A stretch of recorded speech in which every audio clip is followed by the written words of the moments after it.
یہ کارنامہ کر کے دکھایا ہے جہاں پہ ان کو کنٹمپٹ پروسیڈنگ کے ذریعے ہٹا دیا گیا. لیکن جو کنٹمپٹ کی پروسیڈنگ جس بنیاد کے اوپر کی گئی ہیں، وہ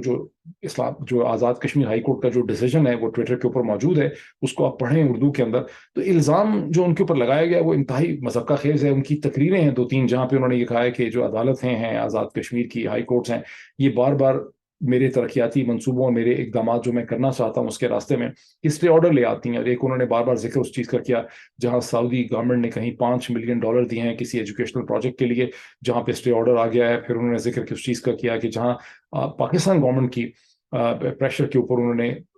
جو سگریٹ بنانے والی غیر قانونی فیکٹریاں ہیں، یہ بہت پریشر ہے پاکستان کے اندر ٹوبیکو انڈسٹری کی طرف سے، انہیں بند کیا ہے تو کورٹس جو ہیں ان کو ڈی سیل کر دیتی ہیں. اس قسم کی چیزوں کا وہ دکھڑا جو ہے وہ روتے رہے ہیں. اگر آپ اس کو غور سے دیکھیں، اس کو کنٹمپٹ کہنا کہ ان کی یہ سٹیٹمنٹس جو ہیں وہ آزاد کشمیر کی عدالتوں کا کنٹمپٹ بن گیا ہے، یہ خاصا ریڈیکولس قسم کا چارج ہے اور اس کا کوئی سر پیر نہیں بنتا اس کے اوپر ایک پرائم منسٹر کو وہاں پہ ہٹا دیا جانا. تاریخ میں جو اس کے پیچھے پرائم منسٹر پہلے ہٹائے گئے سب سے پہلے یوسف رضا گیلانی صاحب کا جو کنٹمپٹ کیس تھا، اور اس کے حوالے سے بہت تنقید ہوئی ہے کہ پرائم منسٹر جو اس وقت چیف جسٹس تھے جناب افتخار چودھری صاحب، انہوں نے بڑا ظلم کیا اور اس میں نواز شریف صاحب کا بھی بڑا رول تھا. لیکن مجھے بڑی اچھی طرح سے یاد ہے day to day proceedings of supreme court نے بار بار بلایا، بار بار نوٹس دیا، بار بار کہا یوسف رضا گیلانی صاحب کو کہ آپ یہ چٹھی لکھیں سوز کیسز کے حوالے سے ان کو کھولنے کے لیے، ایس ٹی ایس کو ٹکنا کے کیسز کو کھولنے کے لیے. لیکن اور یوسف رضا گیلانی صاحب لکھ دیتے، لیکن آصف علی زرداری صاحب نے فیصلہ کیا ہوا تھا کہ یوسف رضا گیلانی کو میں نے یہ چٹھی نہیں لکھنے دی، بیکاز وہ چٹھیاں لکھنے کا مطلب تھا کہ آصف علی زرداری کے کیسز کرپشن کے کھلتے. تو آصف علی زرداری میڈ ڈیسیژن کہ میں پرائم منسٹر یوسف رضا گیلانی کو سیکریفائس کروں گا، اور یوسف رضا گیلانی کی قربانی دی آصف علی زرداری صاحب نے سسٹم کو یہ بتانے کے لیے کہ میں جس کو بھی چاہوں پرائم منسٹر بنا سکتا ہوں. اور یوسف رضا گیلانی تو پھر بھی پرائم منسٹر لگتے تھے، اگر پرائم منسٹر نہیں لگتے تھے تو کم از کم خاصی امپریسو شخصیت وہ لگتے تھے. He was definitely quite a prime ministerial staff I must سے. اور ان کو جب ہٹایا گیا سپریم کورٹ سے تو اس کے بعد راجہ پرویز اشرف جو کسی بھی پاسے سے پاکستان کے پرائم منسٹر لگنے کے قابل نہیں تھے، ان کو پاکستان کا پرائم منسٹر بنا کے کہتے ہیں. اس وقت یہ عام کہا گیا تھا کہ آصف علی زرداری صاحب نے پاکستان کی establishment, P M L N, media, تمام لوگوں کے منہ پہ تھپڑ مارا ہے کہ میں اتنا طاقتور ہوں اس نظام میں، تو مجھے کیا سمجھتے ہو، میں جس کو چاہوں گا، میں کھمبے کو بھی یہاں پہ پرائم منسٹر جو ہے میں بنا سکتا ہوں. لیکن میرا پوائنٹ کہنے کا یہ ہے کہ یوسف رضا گیلانی کو سپریم کورٹ پاکستان نے بار بار یہ موقع دیا کہ آپ خط لکھیں. سپریم کورٹ کا کلیئر آرڈر تھا، آرڈر بڑا لاجیکل تھا، آرڈر کی پوری منطق تھی، اس آرڈر کو ڈیفائی کرنے کی کوئی لاجک جو ہے لیگلی ایگزسٹ نہیں کرتی تھی، لیگلی کانسٹیٹیوشنلی. ایک فالس کیس تھا یوسف رضا گیلانی کا، ایک فالس کیس تھا جناب آصف علی زرداری صاحب کا، اور سپریم کورٹ پاکستان کے پاس اس کنٹمپٹ میں یوسف رضا گیلانی کو کنوکٹ کرنا ٹل دا رائزنگ کورٹ کا بہت جواز بنتا تھا.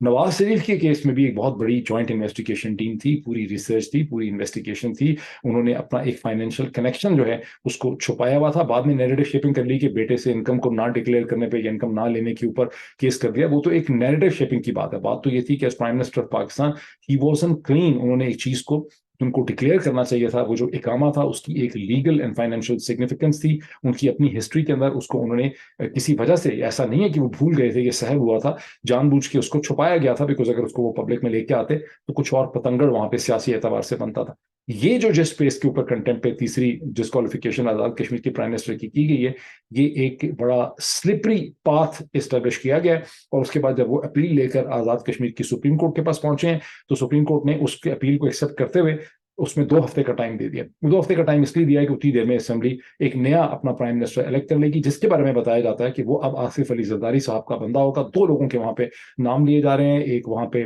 نام لیا جا رہا ہے چودھری یاسین کا، دوسرا نام لیا جا رہا ہے چودھری یعقوب کا. دونوں آصف علی زرداری اور ان کی بہنوں کے بہت قریب رہے، ان کی بہت خدمت کرتے رہے، خاص کر کے یعقوب صاحب. تو یہ وہاں پہ کہانی ہے، اور انڈرسٹینڈیبل ہے کہ بوائز جو ہیں انہوں نے، اب بتایا جاتا ہے کہ فیصلہ یہ ہو چکا ہوا ہے بہت دنوں سے، جیسے کہ حبیب اکرم صاحب نے چند دنوں پہلے اسپلڈ بینز انہوں نے یہ کہہ بھی دیا تھا، لیکن آزاد کشمیر میں بہت سے لوگ اس سے واقف ہیں کہ فیصلہ یہ ہوا ہے کہ تحریک انصاف کی جو حکومت آزاد کشمیر کی ہے، جو دوسری گلگت بلتستان کی ہے، دونوں ہی حکومتوں کو ختم کیا جائے. which actually brings us to the question کہ وہ جو ایک پازیٹیو اسکول آف تھاٹ کا واٹس ایپ پہ میسج چلتا ہے کہ نہیں فیصلے ہو چکے ہیں، عدالتوں کو فیصلے کرنے دیے جائیں گے، چیزوں کو بہتری کی طرف لے جایا جائے گا، وسیع تر قومی مفاد والے میں، وہ سب ڈرامہ ڈھکوسلا ہے، اس کی کوئی حقیقت نہیں ہے، وہ صرف ایک ڈس انفارمیشن پازیٹیو کمپین جو ہے وہ یہاں پہ چلائی گئی ہے. اب یہ پرائم منسٹر لگا پائیں گے اپنا؟ لگا ہی لیں گے مجھے لگ رہا ہے. ویسے عمران خان نے عبدالقیوم نیازی صاحب کو چند گھنٹے پہلے لاہور میں بلایا ہوا تھا ان سے صلاح مشورہ کرنے کے لیے، لیکن میرا خیال ہے کہ ڈائنامک جو ہیں وہ بوائز کے کنٹرول میں ہے اور وہ شاید چیزوں کو ان آل پروبیبلٹی مینج کر لیں. But I don't really know, let see کیا ہوتا ہے اگلے 24 گھنٹوں میں یا 48 گھنٹوں میں اس حوالے سے.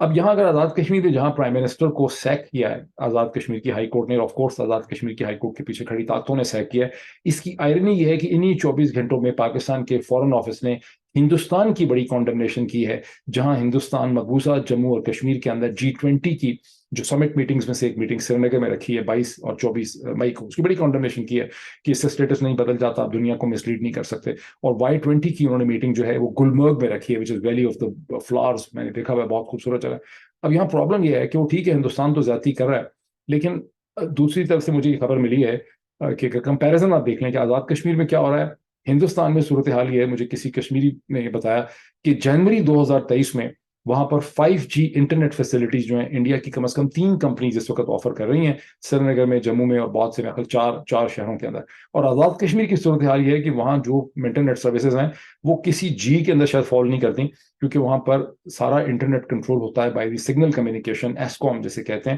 کو کے بعد میں ایسکوم نے آج سے بہت برس پہلے پرمٹ کر دیا تھا پاکستانی ٹیلی کام کمپنیز کو، جیسے جیز موبائل لنک ہے، جیسے ٹیلی نور ہے، جیسے یو فون ہے، کہ وہ اپنی سروسز وہاں پہ پرووائڈ کر سکتے ہیں. لیکن فار سم میسٹیریس ریزنز جب آپ پاکستان سے اپنا موبائل فون لے کے میرپور جاتے ہیں اور ڈفرینٹ ایریاز میں جاتے ہیں تو آپ کا موبائل فون افیکٹولی کام نہیں کرتا ہے اور اس کا سگنل ٹھیک نہیں ہوتا ہے. اس کو آپ انٹرنیٹ تو اس میں سے بالکل بھی ٹھیک طرح سے چیک نہیں کر سکتے، انٹرنیٹ تو کام ہی نہیں کرتا، ایون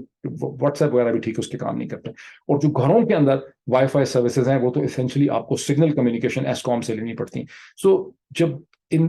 دنیا کرٹیسائز کرتی ہے Pakistan versus occupied Jammu and Kashmir, تو بہت سی ایسی چیزیں ہیں جو بڑی معنی خیز ہیں، بڑی چھپتی ہوئی ہیں. یہ اور بات ہے کہ پاکستان میں جو لوگ فیصلے کر رہے ہیں وہ اتنے عقل مند، اتنے وائز ہیں، ان کا ویژن اتنا گریٹ ہے کہ ہم جیسی ناقص عقل رکھنے والے کھوہیں کے جو مینڈک ہیں، ہم ظاہر ہے ان کے لارجر ویژن کا احاطہ نہیں کر سکتے. لیکن خطرہ مجھے یہ ہے کہ جو چیزیں جس طرح سے چلائی جا رہی ہیں اس کی بڑی سیریس امپلیکیشنز ہوں گی in the near future for the state of Pakistan. Now last comment کہ تحریک انصاف صبح پٹیشن لے کے آ رہی ہے سپریم کورٹ آف پاکستان نے کنٹمپٹ کی، کہ کنٹمپٹ کیا ہے الیکشن کے حوالے سے پرائم منسٹر شہباز شریف نے اور فائنانس منسٹر اسحاق ڈار نے، ان کی کیبنٹ نے. لیکن جو موو کی گئی ہے آزاد کشمیر میں، جس کی امپلیکیشن آزاد کشمیر کے لیے ہیں، لیگل ڈھانچے کے لیے ہیں، اس کی ایک فوری پولیٹیکل امپلیکیشن یہ ہے کہ اب تحریک انصاف کی پوزیشن بڑی کنفیوزنگ ہو چکی ہے، بیکاز وہ تو لانا چاہتے ہیں contempt proceeding against prime minister Shehbaz Sharif, لیکن آزاد کشمیر میں ان کے پرائم منسٹر کو کنٹمپٹ پروسیڈنگ کے اندر فارغ کر دیا گیا ہے. اسی وجہ سے فواد چودھری نے جب تنویر الیاس کی سیکنگ کے اوپر ٹویٹ کیا تو انہوں نے کہا کہ عدالتوں کے فیصلوں کا احترام کرنا چاہیے، عدالتوں کے فیصلے امپورٹنٹ ہیں، امید ہے کہ سپریم کورٹ آزاد کشمیر کی جس نے نہیں دینی ریلیف، وہ سپریم کورٹ ان کو ریلیف دے گی تنویر الیاس کو. تو بیسک یہ ہے کہ تحریک انصاف کو پتہ چلا کہ زمانہ چل گیا قیامت کی چال، اور ان کے پرائم منسٹر کو فارغ کر دیا گیا ہے اور وہ اس سچویشن پہ کچھ زیادہ کرنے والے نہیں ہیں. ان کی دوسری پوزیشن جو ہے against the prime minister Shehbaz Sharif, وہ بھی یہاں پہ متاثر ہوتی ہے. اب دیکھیں صبح یہ پٹیشن آ جائے گی، سپریم کورٹ کیا کرے گی. بہت کچھ میں آپ کو اس کے لینس دے چکا ہوں پاور ٹولز کے، ابھی اتنا ہی ہے. لیٹس سی کیا کرتی ہے سپریم کورٹ، لیٹس سی.